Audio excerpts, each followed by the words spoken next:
င်းရ6နောက်ကြရင်တရုတ်စပါစီကြက်ကြော်စားခြင်းခတ်မဝဲနေတော့နော်ကျွန်တော်လိုမျိုးအိမ်မှာချက်စားကြည့်ကြပါဆက်ဆက်လေးနဲ့အရန်အားရပါတယ်စားပြီးရင်ချက်စားခြင်းစီလိမ့်မယ်အရင်ဆုံးလှီးထားတဲ့ကြက်ပေါင်သားကိုရင်းကြက်တော်မိတ်ကြက်တော်ဖြူဟင်းချဝိုင်းပဲကညာရဲ့အကြီးအနောက်စားငရုတ်ကောင်ကျုပ်ဝနှစ်နဲ့ပြောင်းမမုံကိုထည့်ပြီးနှောက်အောင်နေပေးလိုက်မယ်စီပူလာတဲ့အခါခိတ်ကြော်လိုက်ပါမယ်ကျွန်တော်ကနေတိုင်းဟင်းချက်တာတွေကိုတင်ပေးသွားမှာဖြစ်တဲ့အတွက် follow လေးလုပ်ထားပေးကြပါအောင်နော်တတိယရင်လာရှာလို့ရသေးတယ်နော်ရှူဝိုင်အောင်လေးဖြစ်သွားရင်ဆက်ထားလို့ရပါပြီအိုးရဲကိုဂျင်းကြက်တော်မိတ်ကြက်တော်ဖြူငရုတ်ကောင်ငရုတ်သီးချောက်ကိုမှုအောင်ထည့်ကြော်လိုက်မယ်ပြီးရင်ကြော်ထားတဲ့ကြက်သားကိုထည့်လိုက်ပါမယ်စားစကြားအသင်းတင်ထည့်လိုက်မယ်နှောက်အောင်မွေပြီးနှားနဲ့ကြက်တော်မိတ်ဖူးပေးလိုက်ရင်ရပါပြီခင်းလျာ9ခရုစီမုံညင်းတော့ဟာတရုတ်ပြည်မှာစားလို့ကောင်းပြီးကောင်းတဲ့ရည်ရွယ်ချက်ရှိတဲ့ဟင်းတစ်မျိုးဖြစ်ပါတယ်ဒီလိုပင်မရတဲ့ကာလမှာအားလုံးကျန်းမာချမ်းသာကြပါစေလူဝင်ဆန္ဒတွေအားလုံးပြေဝကြပါစေနော်မုံညင်းတော့ကိုလေးပြီးစားများထည့်ရေနဲ့10မိနစ်လောက်စိမ်ထားလိုက်ပါမယ်ဒီလိုဆိုရင်မုံညင်းတော့တွေကပိုးတွေလည်းတည်သွားလိမ့်မယ်ရေပွားအောင်ကြိုပြီးစီးနဲ့စားကိုထည့်လိုက်ပါမယ်ဒါဟာမုံညင်းလေးစိမ်လန်းစေတဲ့လျှို့ဝှက်ချက်ပဲဖြစ်ပါတယ်30စက္ကန့်ထည့်စိမ်ပြီးဆဲလိုက်ပါမယ်တကိုင်ထဲမှာညီညီလေးစီထားလိုက်မယ်အိုးထဲကစီပူလာတဲ့အခါကြက်သွန်မြူကိုမှုအောင်ချက်လိုက်မယ်ပဲကမြရဲ့အကြီးနဲ့ခရုစီကိုထည့်မွေပြီးရေနဲ့ကစီတိုက်ရေကိုထည့်လိုက်မယ်မီးဟာအသင်းနဲ့ဘူပေါင်းတွေထွက်လာတဲ့အထိချက်ပြီးရင်မုံညင်းပေါ်လောင်းချလိုက်ပါမယ်ဒီလိုနဲ့ခရုစီမုံညင်းတော့ကျွတ်လေးရပါပြီ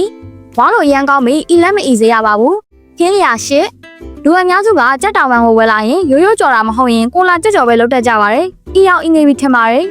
ဒီနေ့လုံကြီးလေးကလွယ်ပြီးတော့ပိုစားလို့ကောင်းတဲ့နီလန်းလေးကိုသင်ပေးပါမယ်နော်အရင်ဆုံးကြက်တောင်ပန်ကိုညှက်လိုက်မယ်ကြက်သွန်မိတ်ဂျင်းဖြင်းချက်ဝိုင်းစားစကြားပဲငယ်ရဲ့အကြီးခရုစီနဲ့ပြောင်းမမောက်တစ်စုံထည့်လိုက်မယ်လက်လက်နေပြီး10မိနစ်လောက်နှက်ထားလိုက်မယ်အိုးရဲကစီပူလာရင်နှစ်ပြီးသားကြက်သားကိုထည့်လိုက်မယ်မီးရဖြော့ဖြော့လေးနဲ့ဖြည်းဖြည်းလေးကြော်ပေးပါမယ်နှစ်ဖက်စလုံးဝါသွားအောင်ကြော်လိုက်မယ်ပြီးရင်ဆက်ထားလိုက်မယ်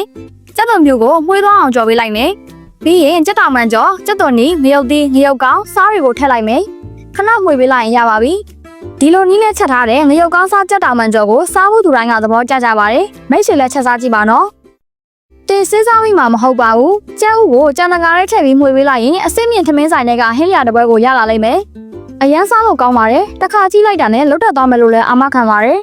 ပကံလုံးလေးကိုကြံတကားတစ်ခွက်ထည့်လိုက်မယ်ကျဲဥ3လုံးထည့်မယ်ကြံတကားအရေးပြောသွားတဲ့အထိဖြည်းဖြည်းလေးမှုေးပေးလိုက်မယ်ဂျုံမုတ်300ဂရမ်ပွားစင်း9ဂရမ်ထည့်ဒီလိုဖြစ်သွားအောင်မှုေးလိုက်မယ်မှုေးပြီးသားဂျုံကိုပလတ်စတစ်နဲ့အုပ်ပေးထားလိုက်မယ်နှစ်ဆောင်းလောက်ပွားလာလိမ့်မယ်ဒီလိုနဲ့အပေါ်မှာကြားအောင်လိုမျိုးအပေါက်တွေအများကြီးပေါ်လာပါတယ်စပီတိကြောင့်ထည့်ပြီးနှဲပေးလိုက်မယ်ခုန်နေတဲ့လေတွေလည်းအကုန်ခတ်သွားလိမ့်မယ်ဒီလိုဆိုရင်ဝါရတာပို့ပြီးအဆင်ပြေလိမ့်မယ်ရေစက်ရှိလို့ဒီဗီဒီယိုလေးကိုတွေ့ရတာပါအတန်းလေးပေးပြီးအားပေးကြပါအောင်နော်ကျေးဇူးတင်ပါတယ်စီလိန်းထားတဲ့စလုံးတွေကိုထည့်လိုက်မယ်ရေသီးထည့်ပြီးပေါင်းထဲမှာရေပွက်သွားတဲ့ချိန်ကနေစပြီးမိနစ်40အထိပေါင်းပေးလိုက်ပါမယ်မီးပိတ်ပြီး2မိနစ်လောက်အုပ်ထားလိုက်ရင်ရပါပြီဒီလိုလုပ်ထားတဲ့မုတ်ကပေါင်းမုတ်ထက်တောင်စားလို့ကောင်းပါတယ်လူတိုင်းကသဘောကျကြတယ်ပါဝင်ပစ္စည်းတွေရိုးရှင်းတဲ့အပြင်ချက်နည်းလဲလွယ်ပါတယ်စိတ်ထားပြီးတော့ကိုယ်တိုင်လည်းချက်စားကြည့်ပါနော်